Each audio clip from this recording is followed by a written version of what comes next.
What's up, guys? Welcome back to my channel. So I'm here today to talk about The Real Housewives of New York City, Season 14, Episodes 3 and 4. So be sure to like, comment, subscribe, and let's jump right on into it. So Episode 3, Two Truths and No Shakshuka. And side note, everyone was fucking swearing. It's like, shuk, shuk, shuk, shakshuka, shika, shika, shuka, shaka, blah, blah, blah, blah. And it was like, shakshuka. It's not like they're like shakshuka. And I'm like, girl, like I've never heard of this dish before this. It's not that fucking difficult. So, side note on that. It's the Hamptons day 2. The upstairs heat is not working. Miss Erin, I'm gonna need you to get your shit together as a hostess. It's like, girl, I know this is like just some typical like first time hosting a big, you know what I mean? Like, but yeah, we learned that the ladies caught Jenna sneaking out last night at around 10 o'clock, and she just wanted to go sleep at her place. She has her own pad like 10 minutes away. She said she had a work call at like 6 in the morning, and it was like 10 o'clock. They're still kind of partying and shit, and this kind of rubs some of the ladies the wrong way, specifically Erin and Uba. They're both like, that wasn't the deal. Like, I don't know why she left. She got the best room in the house. This big old thing. Erin complains about Jenna before she winds up popping in. It's like perfect timing. Actually, Erin's like, I'm getting angrier. Then Jenna walks in. So funny. Uba says that Jenna killed the party. She's like, went to sleep like 30 minutes afterwards. No, not even. They went to sleep at like midnight, they said. And it's like, well, look, Jenna, she like had a work thing at 6 a.m. You know what I mean? So, I don't know, 6 a.m. is very early for a work call. Maybe she had a work call with someone in like a different time zone, you know what I mean? But that had to have been it. But yeah, so that happened. And yeah, Uba, Sai, and Erin, they go on and on about how, they all agreed to stay together. She had the best room in the house. Erin could have cooked the shakshuka because Jenna was the one who was like, oh, I don't want to have shakshuka before we like work out. Like, what the heck? And you know, shakshuka isn't like this like doughy like pastry kind of thing, but you know, it has like poached eggs, like tomatoes, like all. It's not, you know, like the lightest damn thing in the world, but I kind of saw where Jenna was coming from. But so they were like, oh well, if you weren't gonna spend the night, we could have still fucking made the shakshuka. And Jenna's like, well, hold on, like you guys are adults, you guys are grown ass women. If you wanted it, you could have had it. I just wasn't gonna partake. So yeah, that happened. And then plus, like, they knew Jenna was leaving. Like, Erin could have still cooked if she wanted to. You know what I mean? It was like, girl, get out of here with that. And yeah, and Sai, actually, she kind of makes fun of Jenna. She's like, oh, like, I need to sleep, ladies. Like, grandma needs to sleep. And it's like, well, girl, that's why she wanted to leave. Like, you know what I mean? Like, Sai's trying a bit much. You know what I mean? To be honest. But yeah, so Jenna's kind of pushing back into bullshit. Uba and Erin are going on and on about it, though. And, but yeah, and Erin, she's like genuinely offended. She's like, oh, well, you know, I guess you just don't like my house. That's fine. And it's like, oh my God, Erin. Like, Erin's like genuinely upset. The ladies then get ready to work out for the trainer arrives, and Uba is head over heels for him. She's not like aggressively flirting like Brynn does later on, but Uba is very much smitten. She's doing a lot, but not as much as Brynn does. You know what I mean? Like, she's not, like, flirty, but she's very much like, oh, like, you know what I mean? Just really putting 20 on 10 with that. Brynn arrives shortly thereafter, and when this bitch arrives, she's like, oh, we're in an interesting part of the Hamptons. You know, usually south is where it's at, but this is good, too. And I believe they're in Sag Harbor, if I'm not mistaken, which is Luann de Lesseps' like, whole thing. That's where she got arrested. At least one of the times she got arrested. Of course, Brynn already knows the trainer. She's like, oh my gosh, hi. And they're all hugging, and she's like, oh, we can just do this. And he asks her if she wants to like partake, because your ladies are already working out. And she's like, no, I want to give you a hard time, but not like that. Like, all this shit. Brynn just does too much. He's aggressively flirting. We then get this workout shit. And afterwards, discuss the room situation. So they're one bed short. So they're like, hey, what's going to happen? And Jenna's like, oh, Brynn, you can have the bed that I was sleeping in. Like, I have my own place, blah, blah, blah. And Erin's like, oh, you just want an excuse to, like, leave again, blah, blah, blah. All this shit. And yeah, Jen and Aaron, they then chit-chat about the situation and kind of work it out. Then Aaron gives us bullshit confessional where she's like, oh, you know, Jenna's really kind of opened up to us, and we just kind of have to accept that she's different. And I'm like, where's all this acceptance barely coming from? You know what I mean? Like, you were just fucking bitching and moaning, accusing her of not liking her house. And it's like, genuinely, you know what I mean? Like, Aaron was genuinely upset with Jenna, it seemed. You know, now she's like, oh, we just all have to, like, accept her for who she is. It's like, girl, get the fuck out of here. Erin doesn't seem, like, she tries to come off as super genuine, but I'm like, I'm not really seeing it to an extent. They all go shower afterwards. Uba fills Brynn in on the whole Jenna matter about how, like, oh, there's some drama because Jenna left last night. And Brynn, she's kind of, like, taken aback because she's like, wow, like, so Jenna left and pissed Aaron off, and now Aaron's all buddy-buddy with her. So Brynn feels like there's a double standard because Brynn's whole thing is like, oh, Aaron was so upset with me when I left that restaurant. But she's already cool with Jenna when she left her house, and what she did was worse, blah, blah, blah. So yeah, she goes on about that, and Uba, she agrees. She's like, yeah, the punishment should have been bigger, like, for Jenna. And it's like, oh my gosh, like, girl. So yeah, ladies and they come down dressed to the nines, as Jenna puts it. And, because remember, this is, like, off-season in the Hamptons. The Hamptons is, like, a summertime kind of thing, and it's, like, October. Like, Thanksgiving is right around the corner, actually. So it's like, girl...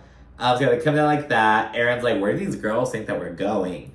And Sai gives a confessional. She's like, I don't try to be glam. It just happens. And I'm like, Sai, shut the fuck up. Act like you didn't fucking lug these 9 garment bags with you on this trip. Like, I don't try to be glam. It just happens. Like, if you had brought, like, girl, first of all, you're packing your shit. You're bringing shit with you. That's trying in itself. But it's like, girl, you're bringing a lot of stuff. You were trying to be glam. You know what I mean? So, Sai, get the fuck out of here with that, to be honest. They head out to a restaurant. While chatting, Brynn shares her dating hack. She's like, oh, just go next to a cute guy at the club and, like, have an album saved of, like, your best nudes. And just go through your nudes and then, like, have him, like, kind of see them. And it's like, Uba, she kind of shuts that down. She's like, girl, like, you lose them how you win them. Like, yeah, I mean, you're just gonna find perverts just want to fuck you and just kind of screw you over. Like, no. And it's like, damn, Brynn, like, that's not, like, that's why you've been engaged 3 times. But, you know, whatever. And while on the subject, Jenna, she kind of reflects on, like, the difference between dating men and women. Kind of reflecting on that, saying about how, like, women know each other's, like, tricks and whatnot. They don't have to, like, play the game with each other like they do with men, basically. And afterwards, most of the table get up to use the restroom. It's kind of a recurring theme. Like, obviously we know, like, you know, a lot of time when someone leaves to go to a restroom and then everyone will go with them. But a lot of franchises, they kind of do away with that. Because they're like, girl, like, we're working. You know what I mean? You have to go by yourself. But on New York City, like, half the fucking table will leave at once to go to the restroom. It's like, okay, it's a little excessive, but... you know, whatever. While the table's gone, Brynn vents to Jessel and Sai about her gripe with Aaron, how she feels like Aaron has this double standard, yada, yada, yada. And Brynn airs the matter out when ladies return. And in response to the double standard shit, Aaron, she's like, well, maybe I like Jenna a little bit more. Like, what do you want from me? So she's really, like, shit about that. Brynn then says that Jenna has more to offer, you know what I mean? Kind of accusing Aaron of, like, being a bit of a social climber, if you will. Aaron, she, like, refutes this. She kind of explains that, like, well, you know, when Jenna and I had a little bump in the road, like, Jenna apologized immediately. We worked it out. Brynn didn't talk to me for, like, a while. You know what I mean? So kind of explaining, like, the different approaches to the conflict. Brynn's point just does not land at the end of the day. Jessel, she chimes in. She's like, oh, you can't please everyone. And this prompts Aaron to be like, oh, especially you. And they bring up how Jessel's been bitching about everything under the sun. And Jessel's like, well, only about the heat and the Wi-Fi. Because Jessel said something about the Wi-Fi, like, not working either. And they're like, no, you also talked about Jenna's gift to you, about the Christmas tree whole shit. And Jessel's like, oh my gosh. She's like, it just wasn't my style. And Jenna's like, oh, it didn't feel great, blah, blah, blah. And Jessel's like, okay, Jenna, like, I hear you. It just wasn't my style. I would gladly exchange it. And I thank you for the gift. That's it. So she kind of doubles down on it. The other ladies are kind of like, Oh, okay, Jessel. But you know what? That dress did not fit Jessel. It was not a good like cut. You know what I mean? Like it just wasn't. It just wasn't it. You know what I mean? Jessel's kind of a bit up front. They're kind of put off by Jessel's delivery, basically. But it's like, you know what? Like maybe Jessel's a bit like they're kind of like, oh, she's just not. Basically, she's not like empathetic enough. It feels like, right? She's not like. I'm like, well, girl, like, what if Jessel has autism, bitch? I don't fucking know. You know what I mean? Like, what if she's just like not like, that's okay. You know what I mean? Like, who? I don't know. So they're all kind of bitching about Jessel, but it's like, look, girl, Erin, your fucking heat's not working. It's Real Housewives of New York City. Get it together, bitch. You know what I mean? And it's like, the lingerie, Jenna, it was ugly. It was. What do you want? We want to pretend like it's not? Granted, you know, if Jessel felt like it was so ugly, she probably shouldn't have come down in it. You know what I mean? Or she could have, like, maybe thrown a robe over. You know what I mean? But, like, I don't know. So I feel like what Jessel's kind of saying isn't that, like, bad. But everyone's swearing up and down that it is. You know what I mean? And it's just like, man, fuck it. Like, so what if she doesn't, like, provide that little extra cushion? You know what I mean? She's not being malicious. She's kind of just being Jessel. So I don't know. That's my kind of stance on that. In her confessional, Erin makes a really fucking good point, though. She's like, for someone who hasn't had sex in 2 years, Jessel sure has a lot of opinions about lingerie. And I'm like, oh my god. Like, that was a good one. I can't lie about that. Then head out, return to Erin to kind of prep for the evening, if you will. Back at the house, Sai comments on Jenna's style. She's like, Jenna has the largest closet out of all of us, but they're all full of, like, button-down shirts.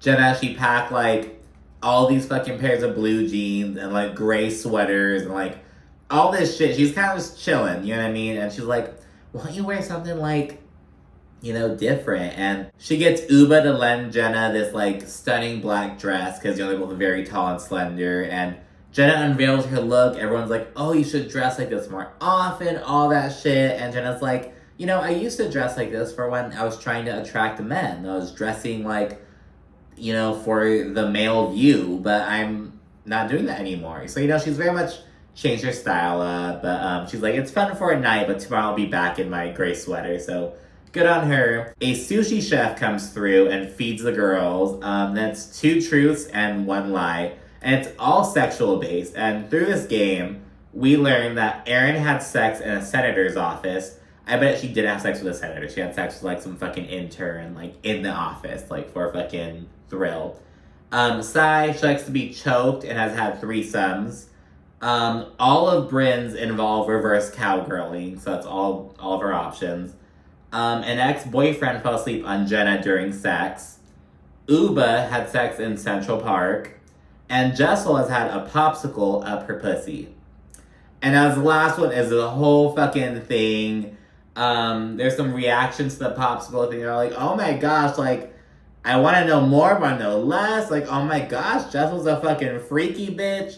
Uba, she finds this fucking thing on the web. Like, doctors are warning women to not put popsicles up their vaginas. And it was like an article about, like, this, like, heat wave or whatever. How women were, like, doing that method to, like, beat the heat, if you will.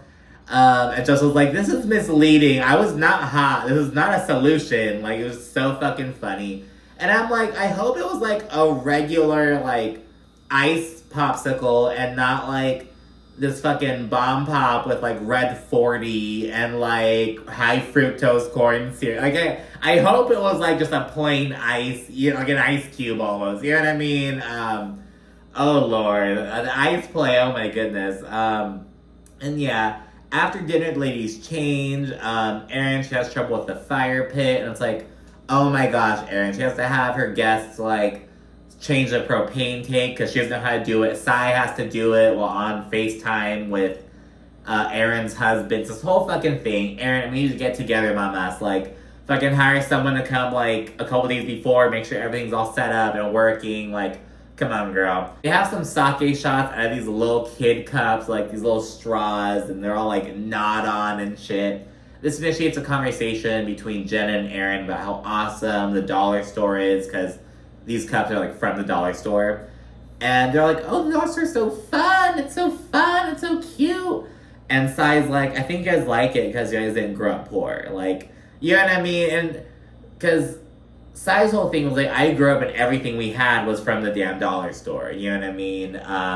So I kind of reflect on that, and I kind of got thinking, it's like, well, yeah, it's like same thing with like, you know, how richer people will love going to thrift shops and love that shit, but like some people who grew up poor and had to use hand-me-downs will be like, no, I'm just gonna buy my shit new. You know what I mean? So that got me thinking about that. Silent gives some backstory how she grew up. She grew up very poor, bouncing around like every 7 months, and she mentions how she was on her own since she was 16. Her mother, she was like involved, she was like renting a bedroom in an apartment. So Sai like had to find her own place and kind of do her own thing and make it work for herself. So she has some backstory about that, and that's the end of the episode. And it just kind of segue on into the I was gonna say episode 2. The second episode in this review, but episode 4. So in episode 4, the most Brynn-interesting girl in the room, we're Hampton's day 3. Brynn, she crashed out on Aaron's bed. Jenna, she helps Aaron make the shakshuka, and we get an introduction to Uba Hot. It's this hot sauce line that Uba came up with. She said back in her modeling days, she'd eat a lot of plain, steamed food, and she's like, I'm gonna die. I need, like, flavors. She came up with the concept. It was named one of Oprah's favorite things, so really awesome. Jessel says that Aaron's shakshuka might be one of the top 3 shakshukas she's ever had. And I'm like, well, damn, bitch, how much of this dish have you fucking had before? So it's really fucking funny. Aaron, she continues chirping about how she, like, grew up in an Israeli family that loves to cook and all this shit. And it's like, Aaron, this is like the second or third time you said that, but it's like, I'm not seeing you in the kitchen very often. Like, you aren't feeding your guests at your house. In fact, Aaron's little hors d'oeuvres and shit has been the subject of 2 fucking things so far. So I'm like, Aaron, I'm gonna need you to fucking start, like, less talking about cooking and more, like, serving food when you're hosting. You know what I mean? I'm gonna need you to start fucking stepping it up. The ladies proceed to kind of share their respective Thanksgiving plans and whatnot, and we learned that Brynn never had a real family. She's basically, like, she tries to travel during the holidays, kind of like, you know, not be sad, if you will. She's actually going to spend this next holiday in London with her third ex-fiance, Gideon. In the confessional, Brynn acknowledges how she really wants a family and to have, like, traditions and whatnot because she really doesn't have anyone right now. After breakfast, the women pack up to leave. Aaron jokes that Jessel can't wait to get the fuck out of there. And Jessel confirms this in the confessional. She's like, I can't wait to get the fuck out of here. And like, that's the thing. It's like she was upfront. She kind of says what's on her mind. She doesn't have a filter. Like, I don't know. I like Jessel, to be honest. And yeah, Jenna gives the trip a C. You know, Sai complains about Aaron not feeding her, like, at all. Back in NYC, we see Aaron at a real estate site. She gives background on kind of being a legacy realtor. She got her real estate license at 19. Both of her parents are, like, you know, really heavy-hitting realtors, really involved in real estate. And talk about how her real passion, though, is the construction/design side of it. She's there speaking Spanish with the contractors, like, really being hands-on. And it's really cool, you know what I mean? But, you know, I have to kind of say this now. Later on, Aaron says something about how, oh, Jessel is probably catered to a lot. And I'm like, okay, Aaron, like, not saying you were catered to, you know, your parents may have made you really work for your shit.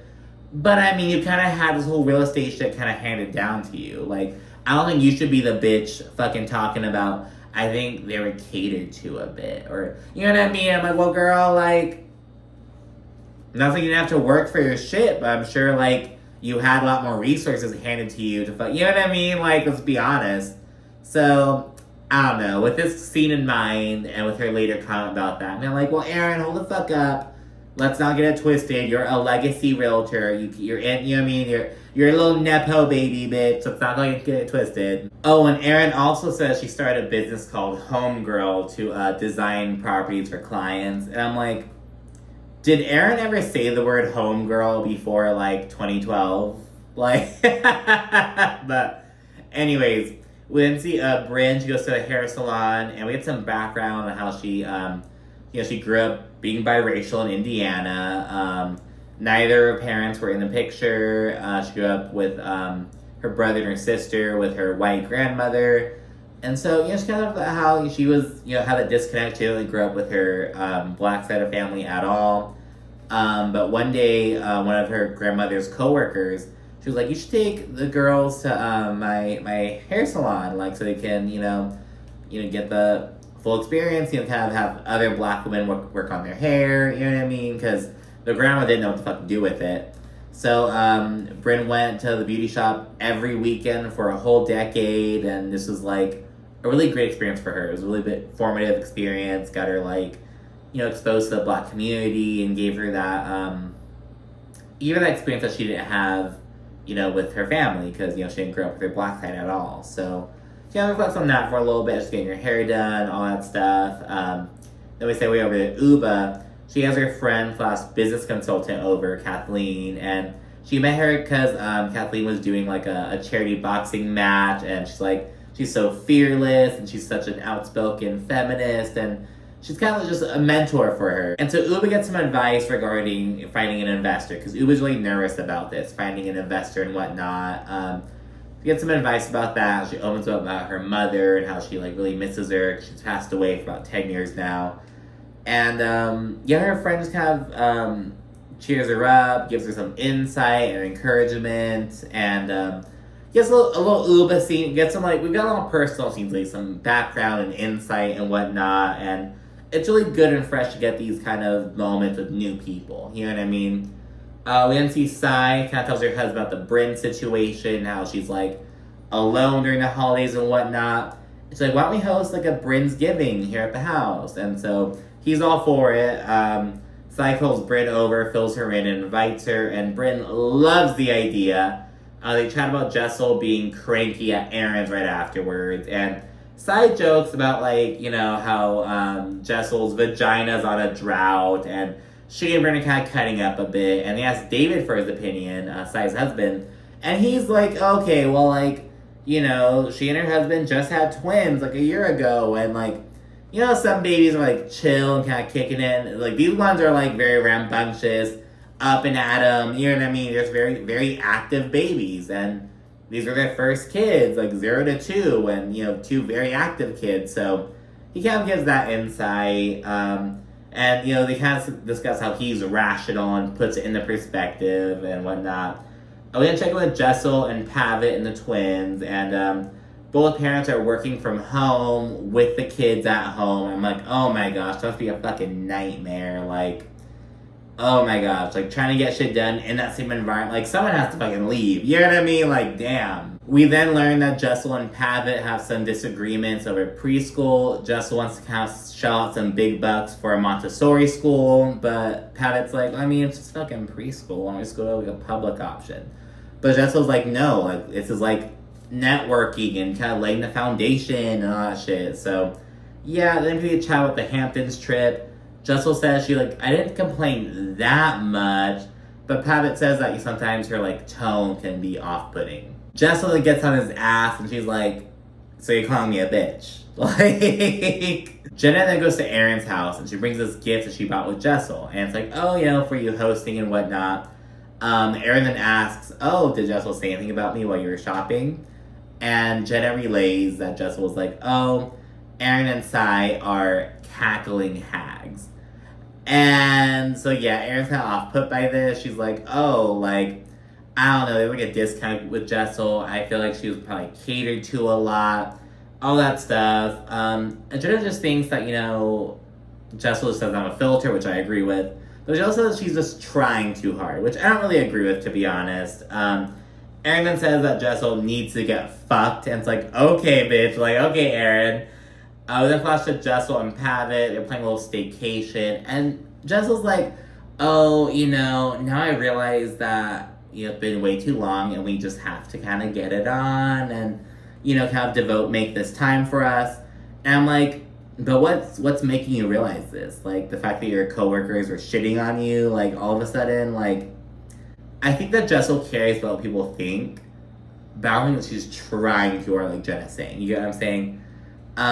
But yeah, and you would think that's like, well, Jessel cares so much about what people think that she would, like, you know, fucking be conscientious about, like, oh, you know, going through the right gestures, right motions and whatnot, but she doesn't give a fuck, so good on Jessel. It's the night of Brynn's Thanksgiving. Sai makes it clear that she's like, I will not let anyone ever starve at my house like Aaron did. Brynn then arrives, and she immediately starts flirting with the chef for learning he's married. She looks at the bartender like, are you married? And he is. She's like, oh my gosh, like, she's all bummed out she can't fucking flirt. As everyone arrives, Brynn's ongoing joke is turning around and showing off her backless dress and being like, welcome to Brynnsgiving. Welcome to Brynnsgiving. This whole thing. When Aaron arrives, she forgets to take her shoes off, despite Sai's whole PSA. Sai's like, take your shoes off. It's this whole thing. And Aaron's like, I would never have a guest take their shoes off. It's a part of the look.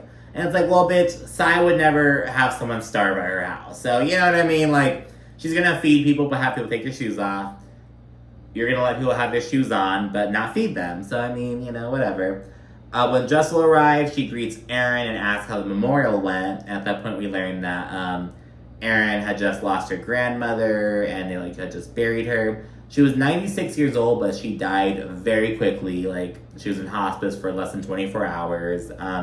They chit-chat for a bit, and, you know, Jessel's like, oh, I hope it went well, and then she walks away. And, like, as soon as she walks away, Aaron's, like, marveling at how awkward it was. She's like, I mean, as good as it can go, like...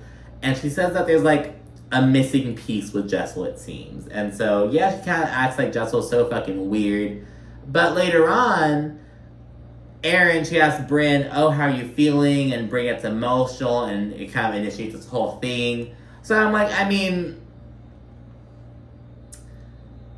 I feel like they're being unnecessarily harsh on Jessel, to be honest. And I don't know. It's like, I don't know. I don't really see it. So, but anyways, that's besides the point. Aaron then tells Brynn and Uba about Jessel's cackling hags comment. There's a little moment to acknowledge how Jenna, she kind of stirred the pot between Aaron and Jessel for no fucking reason. Like, in the confessional, Jenna's like, I don't know why I said anything. I have no idea. It's like, because you're trying to stir this shit, bitch. It's fine. It's fine, Jenna. They then sit down for dinner.